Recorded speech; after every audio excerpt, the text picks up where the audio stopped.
Ocarina of Time is the greatest game of all time. That is the absolute truth. It is the law of the land. It is as objective of a fact as a statement that everyone hates Mondays. If you ask someone what their favorite game is and they say Ocarina of Time, you got yourself a good mate right there. If you ask someone the same question and they say Call of Duty, well then you got yourself an absolute reject. Look, I ain't trying to be biased when saying it's the best game out there. The fact that I got nearly 100 videos about it's kind of irrelevant. It is a really great game. It's always a blast to play and really helped launch so many terrific games 30 years ago. Yep, 30 years ago. That's right, buddy. We are old now. I have beaten this game a few times on this channel. I did on the original N64, and I did like a guide version too. And I have analyzed about all you can of this game. I mean, who else is going to look this deeply into the oh well man? Which, damn, I really didn't have anything better to do back then. I still don't. One thing I have not done, though, or ever done, is a 3-heart challenge. This is the classic challenge pro gamers do in Zelda games.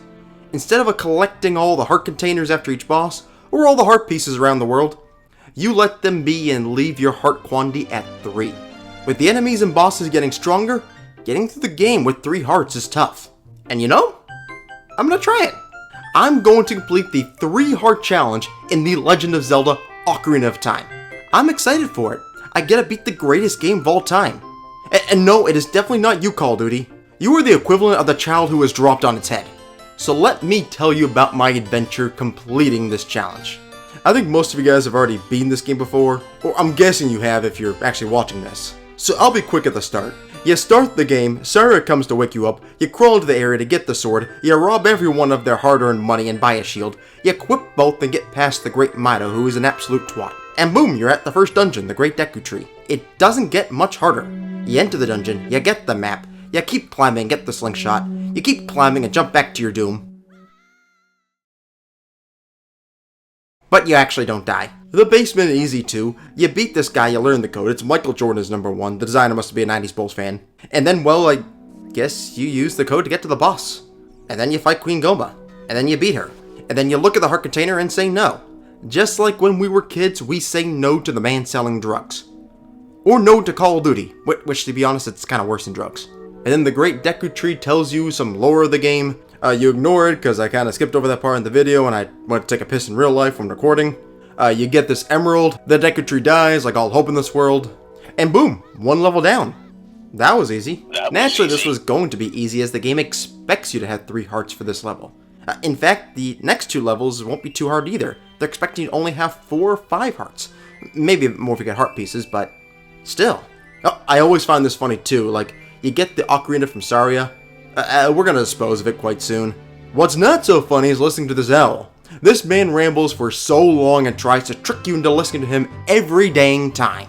Oh, I still take this over the toxin known as the Call of Duty chat.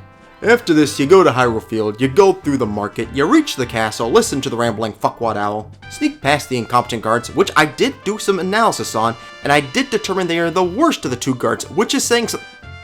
Oh, crud. You have one way out of this. That wasn't it. So when you do it correctly, you reach the princess and you get the objective to get 2 more spiritual stones. So this is where some actual discussion comes into play. As before I get the next stones, I do this side quest collecting all the loose cuccos. Basically giving this lady all the cock she can handle. And she gives me an empty bottle for my efforts. But the question is, fairies. Am I allowed to use them? If you don't know, one of the objects you can place in this bottle is this pink fairy. You find them all over the world, secret fairy fountains are where they're most common. And when you die, it will come out of the bottle and revive all of your hearts. Yeah, it is extremely good. Especially when you have a lot of hearts, it like basically doubles your health.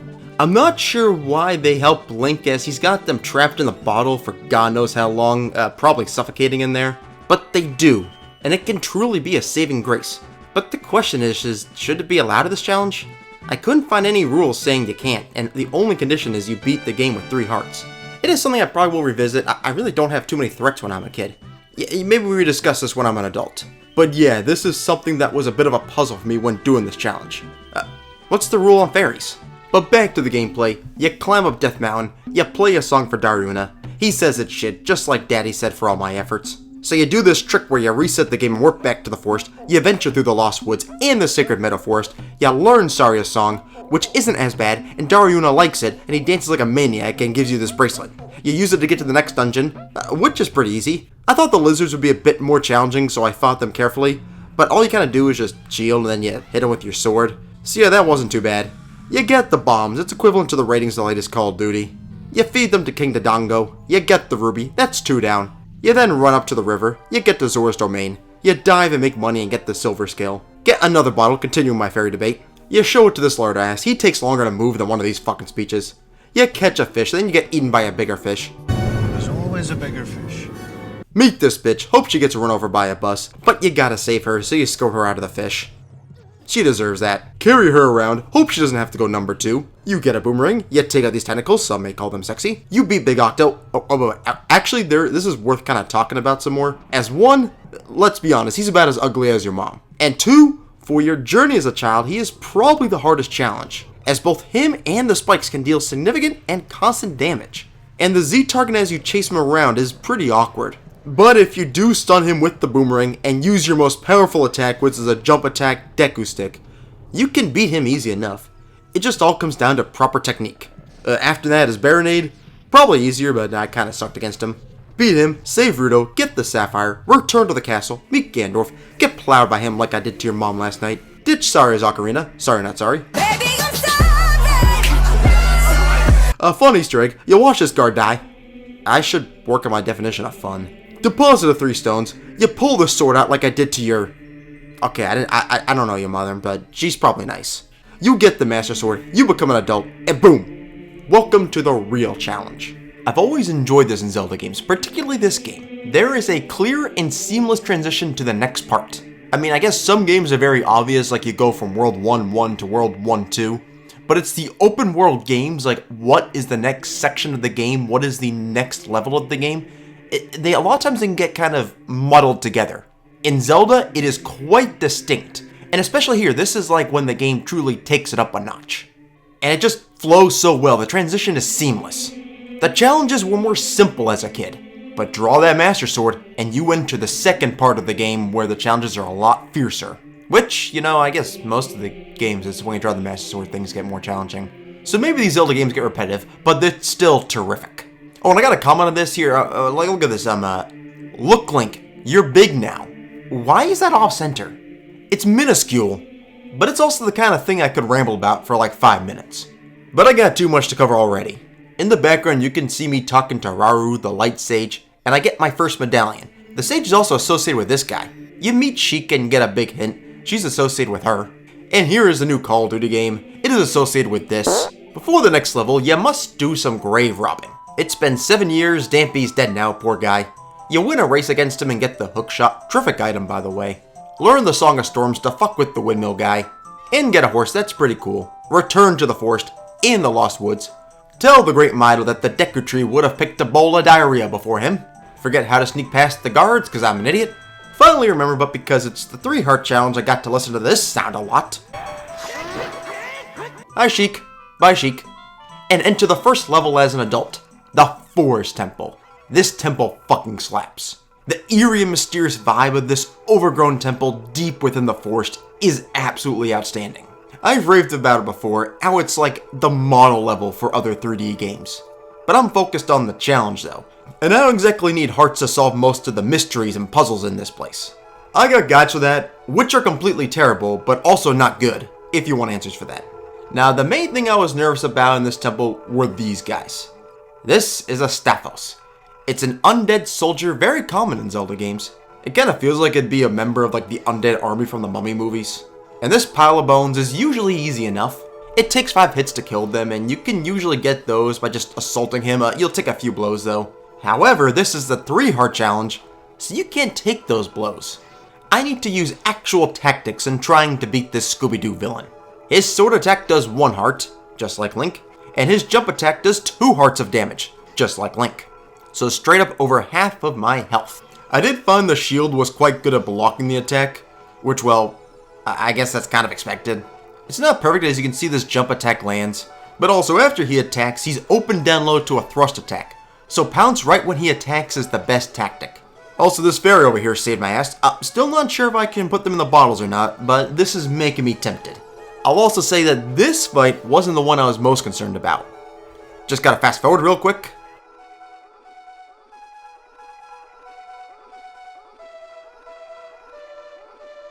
This is 6 times faster and it's still... Oh, here we go. The mini boss, it's more stafolos. The first one, and there's like a hole in the ground, which actually leads back to the previous room you faced the bone bitches, which I think's kinda clever dungeon design. Bullying this man in the corner was key to avoid the hole. But the real fear is after you beat one, the hole gets covered up and 2 more spawn. And the big issue with that is they're kinda like dry bones from the Mario games. If you finish one, but don't finish the second fast enough, the first one revives. So you have to beat them quickly in order to win this fight. But not only is my tactic slow, my shield wasn't working most of the time. Like here, he jump attacks me to my doom, which that's also my first death achieved.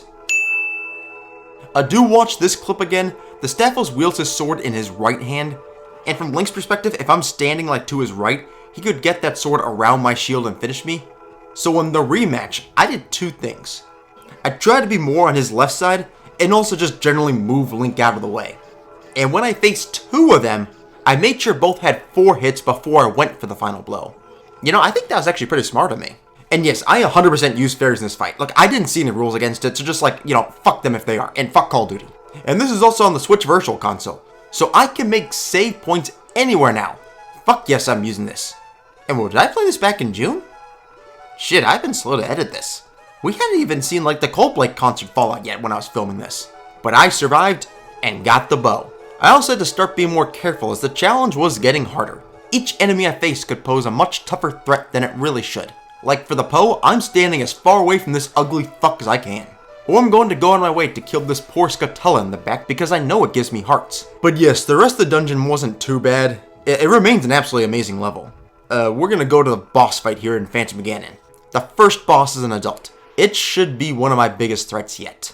Although the first phase is pretty easy, you just don't stand on the Triforce here and he can't really hit you. The rally part is tougher.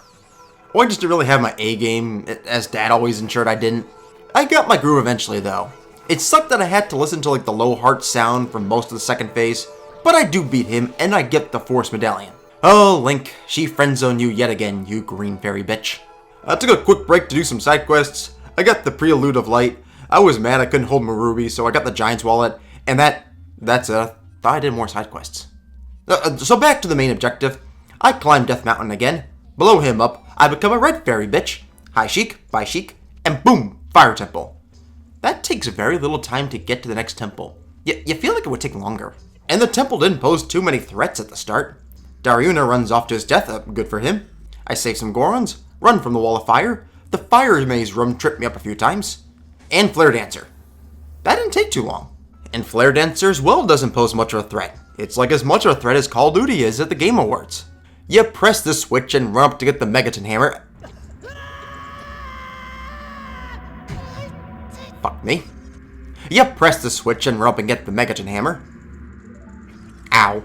You use it on rusty switches, which Navi tells you afterwards, not before, that they are rusted. Not very helpful there. There isn't much more to this dungeon. You beat Flare Dancer again, that's kind of easy. So boss time, Valvalgia the Ancient Dragon. I think I'm in for another tough fight. I didn't think it would be the hair flip that did it to me though. But yeah, like you hammer her head and then you jump attack, it's easy enough to do.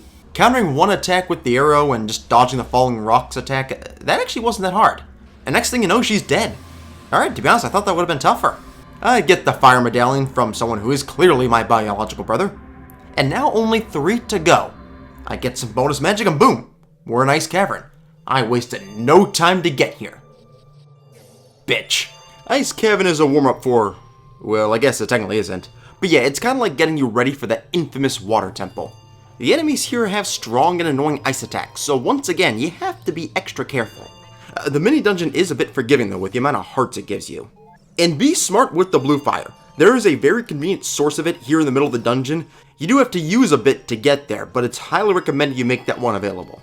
Solving the puzzles wasn't too much of a concern for me, as well as being this wolf that kind of felt like it wanted to die.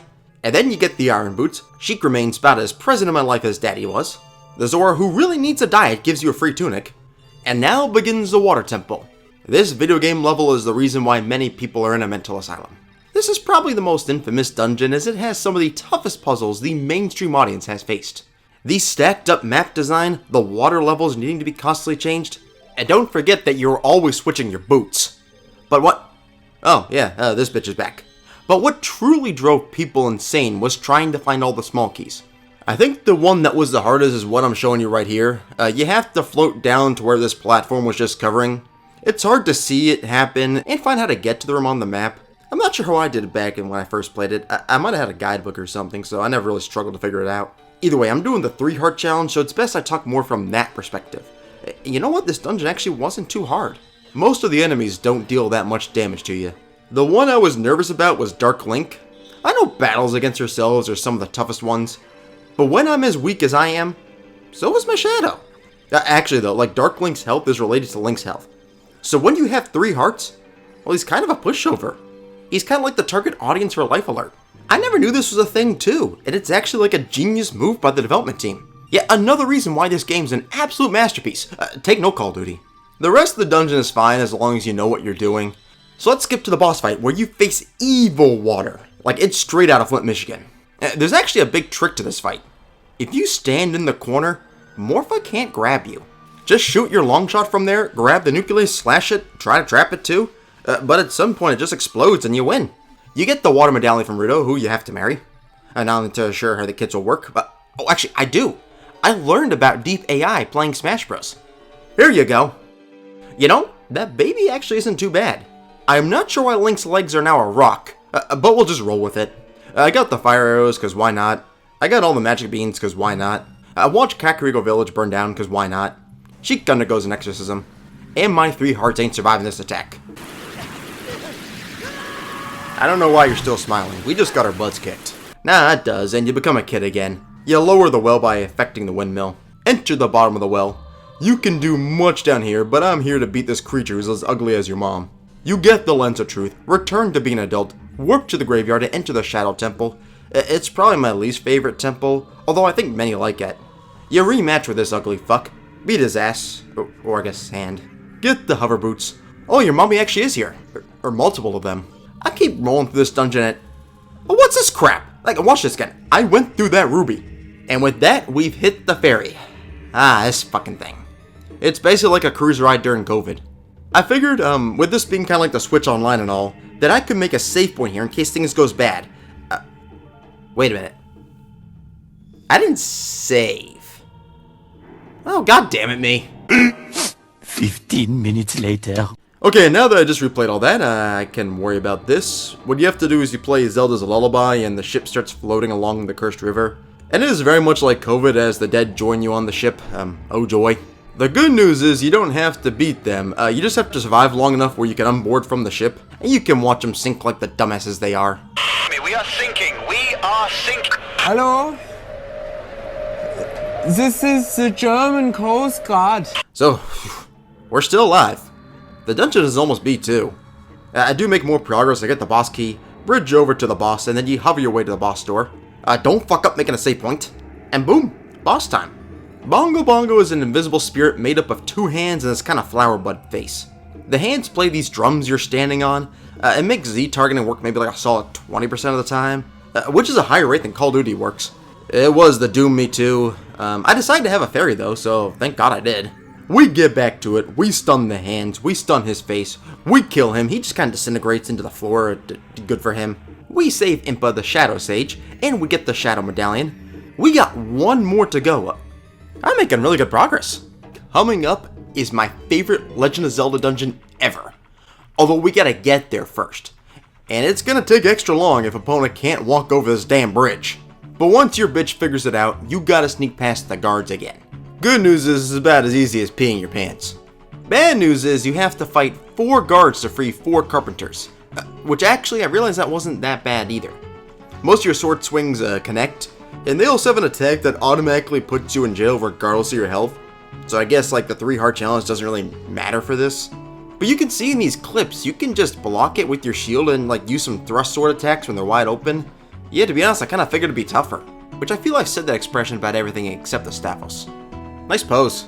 I straight up chased this one out of the cell she was guarding. Like, talk about not doing your job at all. Although I'm typing the script when I'm on the clock right now, so I'm one to talk.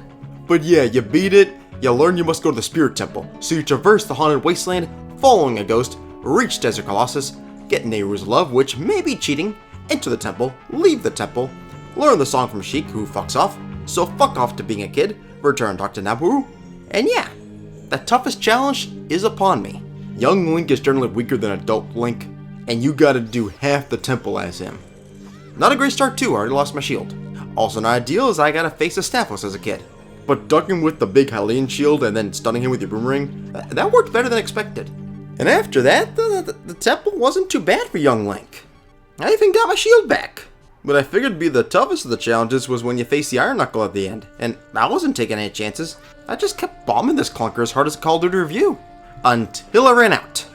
But that risk paid off. Yeah, I guess hacking the sword's not that bad either. I'd say it's a pleasure to see you, Owl, but that would be a complete lie. Maybe she's into kidnapping. That could be her kink. Become an adult again, return to the temple, which it goes even smoother as an adult. I got to the Iron Knuckle in no time, who I bombed and then jump attacked. Honestly, I truly did think they'd be trickier. Get the mirror shield, you return, you plow through the temple. Like, you can just straight up skip all these challenges. I had no idea this platform was here. Did anyone else know that? I beat this dungeon like 20 times, and I've never seen this platform before. But let's just jump ahead to the boss battle, well, technically first up you have to face an Iron Knuckle, which I basically mastered that by now. That wasn't that bad. Oh, it's a sage. I would like to believe that this boss fight will be the trickiest, and probably the most challenging part yet. Especially as you're completely relying on the shield to reflect the attacks back to them. So I made an emphasis on being very careful with my positioning. Like, I'm not gonna Z-target, and that usually makes it hard to aim at the other twin. And it took me a bit, but being slow and making sure you had good positioning was definitely worth it, especially for this first phase. I completely sidelined this bitch with a freeze ray. Arnold will be proud of me. The second phase was honestly easier too. You basically just absorb 3 of the same attacks to just make sure the element's the same, and then you blast her. She typically shoots 3 in a row too, so that's great. That part wasn't too good though. I just kept being careful and I beat the last challenge before the final level without taking any damage. Nice going, me. I'm actually pretty proud of myself. Hey, I got the spear medallion. Oh, she called me handsome. Guess she doesn't know what I look like in real life. Can you believe I made it to the final level of the game and there really has actually not been that many issues? I'm doing really good at this challenge. And you're doing really good for making this far. Get yourself a piece of cake, you deserve it. Oh yeah, we return to the temple of time. She becomes Zelda, you get the light arrows, she gets kidnapped, the sages create Rainbow Road to Ganon's castle, and the last level has begun. It's kind of in 2 parts. The first part is a bunch of mini dungeons for all the temples you faced, and as well as the light temple. The shadow part's always the best to do first, as it has the golden gauntlets. You just gotta use the lens of truth to see the path and the hover boots to fly over there. I feel like I recall missing the switch many times before. But yeah, if you actually do it correctly, you do get the golden gauntlets. And you gotta use this light arrow at the end of all of them too. It breaks this barrier, so just gotta do that 5 more times. The water is next to... It's just Ice Cavern. It's just straight up Ice Cavern. Now it's speed. Forest is next, which makes you use the hover boots for some reason. You did not get that in the Forest Temple. And it's done. So time for another debate. Outside of the temple is the last great fairy. You need the golden gauntlets to access it. It's really dang good. It has all the damage you take, basically doubling your health. That is extremely powerful, especially in the 3 heart challenge. I'm in the middle of explaining this, Navi, goddammit. And kinda like the fairies, I couldn't find anywhere saying that it wasn't allowed for this challenge. I'll hold off for now though, as it's really not in the spirit of the challenge. If things do get too hard, I might look into it. So going back to the main objective, spirit I just breezed through. Then you have the light and the fire, both which do require the golden gauntlets. And the light also is the only one with small keys for some odd reason. But yeah, beat both of them, then part 2 you start climbing the tower, beat up the lizards, lose to the walking bones. Remember that I can use my shield on them, and I do eventually beat them, getting the boss key. Bomb 2 Iron Knuckles, man, they are so much easier. And now it's Ganon time. I fucking love that line. So it's kind of like when you're fighting the Phantom Ganon battle, like where he shoots that kind of ball at you, like it's like a lightning strike, and you, oh. So as I was saying, you just kind of gotta rally this like lightning ball back at him, and if he does get stunned by it, you hit him with a light arrow, long shot over to him, and then sword the crap out of him. As long as your rallying game is on point, it isn't too bad. And after that first arrow, mine was pretty on point. Oh, And I didn't really know this too until recently, but when he does this other attack, like he's absorbing all that stuff, you could light arrow him right now. I'll be honest, I wish I knew this so much earlier in my life. It would have made things a lot easier. So yeah, he pukes, you save Zelda, and now you gotta run out of the castle. And when you're running out of the castle, don't get picked by Zelda like I did, because you fall and everyone makes fun of you, which is very bad. Which motherfucker decided to put a stafolos in this segment? Oh, god damn it. Alright, getting back to it, we beat them this time. Thank you, Zelda, for the hearts, although it would be much more appreciated if you would stop getting kidnapped. Escape, and now it's time for the actual final boss. I'm imagining everyone who's made it this far in the video knows how this works. You stun it by hitting its face and slash its tail. But my death counter has greatly gone up in these final battles. How many times will... well, it's at least one. But that was it. I got back here, I kept my distance because the sword range is pretty insane. You do get your Master Sword back after you do enough damage. Repeat and finish and kill the evil king. You know, the death count did greatly increase near the end, but generally that wasn't too bad, and the whole challenge wasn't that bad. I generally thought this would be much tougher than it really was, because with 3 hearts you're at major risk of dying all throughout this journey. And like, you can take several countermeasures, like you can have the fairies, which I use that a bit, or get the last great fairy power. But generally I just moved this challenge without much issue. The one thing that did take quite a bit was how long it took to edit this, as it played like in June, July. I must have spent like the rest of the summer like shitting on the toilet or something. You know that does happen when you have too much Taco Bell. I look back too and I find this game was fairly easy to beat, except for the stafolos. Those were an absolute pain because they were too good defending the attacks, and their jump attacks did so much. But outside of that, it was like beating this absolutely awesome game once again. Now I got to enjoy these credits, and for one last time I can say, fuck Call of Duty.